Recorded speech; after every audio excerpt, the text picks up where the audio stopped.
Assalamualaikum warahmatullahi wabarakatuh. Dan halo semuanya, perkenalkan kami dari Kimia Dasar 6 kelompok 8 akan melakukan observasi di rumah kompos dan mewawancarai salah satu penanggung jawab yaitu Pak Ilham. Selamat menonton.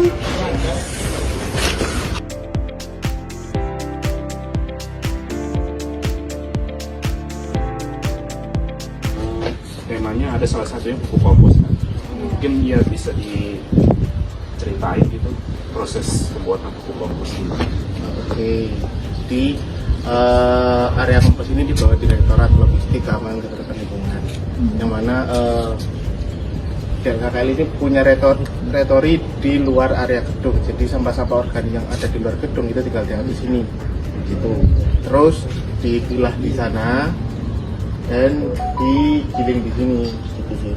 Karena kita harus milah karena kita nggak bisa make sure si kantong plastik itu full dengan organik, dan kan nggak semua orang bisa bertanggung jawab dengan apa yang dibuang. Lalu sebelum digiling itu biasanya kita timbang dulu, karena nanti si volume itu jadi patokan kita ngasih bakteri starter bawahnya, begitu.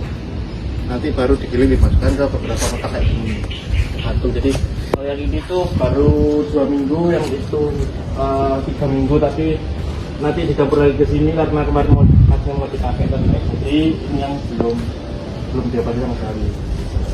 Jadi masuk aja. Terus apa namanya?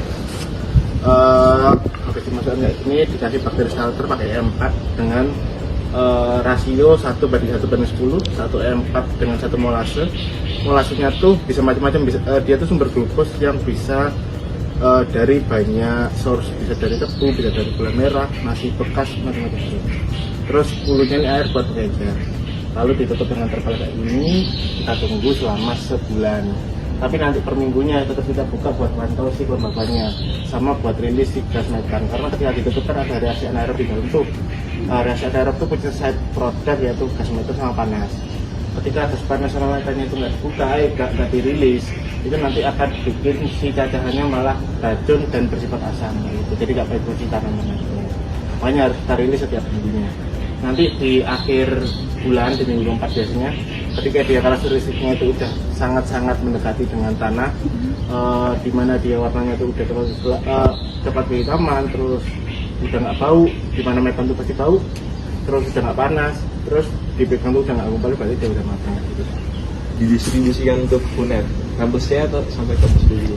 Sebenarnya distribusikannya ke semuanya. Jadi ABC itu kadang-kadang mulai dekat tuh langsung calling aja, komposnya udah ada belum, udah ada mereka langsung ambil gitu sih.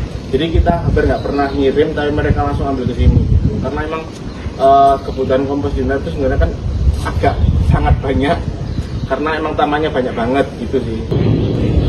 Berapa kali Pak? Nah, itu tergantung kebutuhan. Kadang-kadang tuh kalau bukan lahan baru kayak di parkir warna-warni kampus B, semuanya tuh ada beberapa lahan yang memang tamannya baru. Memang ada beberapa tipe yang dikasih kompos dulu, baru tanah, baru kompos kayak gitu.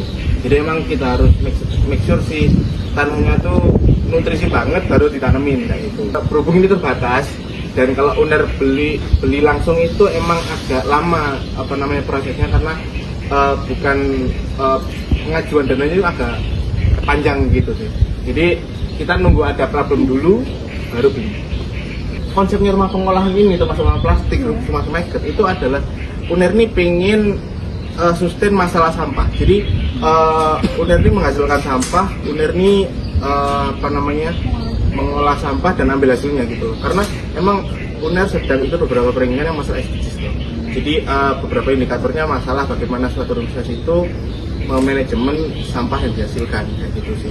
Mau nyari apa? Bikin proyeknya tapi bikin gitu. Kita bikin pupuk cair Pak, pakai kulit pisang sebenarnya. Nah itu mungkin ini kan kalau yang kulit pisang itu gampang buatnya kan, cuma kayak dimasukin ke botol, kasih air, terus tunggu beberapa hari gitu. Oke. Nah, itu bedanya apa Pak sama pupuk kompos ini? Maksudnya ada apa, mungkin pupuk kompos ini lebih efektif buat tumbuhan atau saya masih nggak paham juga. Kalau efektivitasnya sebenarnya sama aja sih Mas. Cuma emang range-nya itu yang lebih hemat yang kayak gini daripada pupuk cair. Tapi emang pupuk cair tuh kalau sebenarnya bisa tuh simpelnya kan dia tuh pakai airnya ini tuh bisa. Itu udah bisa dari pupuk cair. Itu emang emang buktiannya bikinnya gampang, cuma emang range buat nutrisinya lu tuh lebih gede-gedean kayak gini. Karena dia tuh kan mirip sama tanah, makanya tadi kan saya bilang semakin mendekati tanah tuh semakin baik, karena emang dia tuh substitutnya tanah banget. Oh, jadi makin nutrisinya mendekati tanah makin bagus ya.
Sekian dari kelompok kami.